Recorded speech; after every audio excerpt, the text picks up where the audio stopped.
koydum. Yakında bir malumat okudum da. Gözde adamlardan okudum da. Jana Tağaybek Damir menen Ruslan Aseyevдер maqtanıp жүрөт.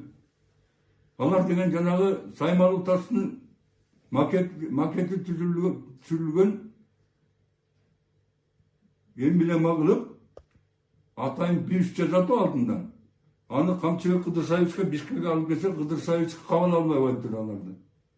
Андан кийин Жалал-Абадка барып, Камчыбек Кыдырсаевичтин туугандарына барып, ошол алтынды беришиптир. Мага жеткен маалымат боюнча.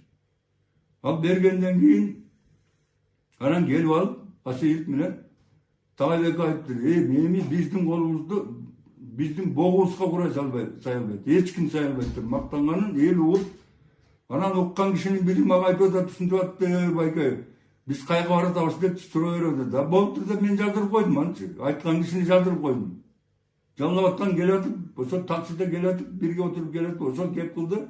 Мен ийнесине чейин баарын жаздырып койдум. Андан кийин өзү да суроо берип, кийин телефон менен байланышып, аны да жаздырып койдум. Эгер калп айткан болсо ошол киши жооп берет. Эгер чын айткан болсо, бул ордуна коюш керек. Урматтуу Камчыбек Кыдырсаевич. Сизди жаманаттырып жүрөт мына азыр.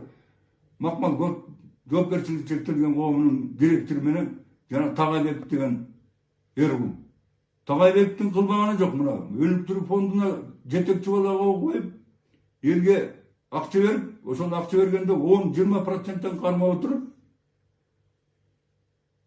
элдин сазайын берген адам. Ал боюнча Улуттук коопсуздук мамлекеттик комитеттин токсорундук бөлүмүндө тергөө жүрүп, Тağaybek'тин алгандардын баарын далилденген. Мына азыр жоопко тартабыз деп сатып алды, урмат мага да айткан. Бирок эмнегедир ал да тынчып калды. Билбейм мен. Тиги жогору жакта крышалар болсо ушинтип эле коррупционерлер гүлдөп өсүп жыргай берген. Мен ошол жагдайда мен булардын тором эшиктерин чыгарып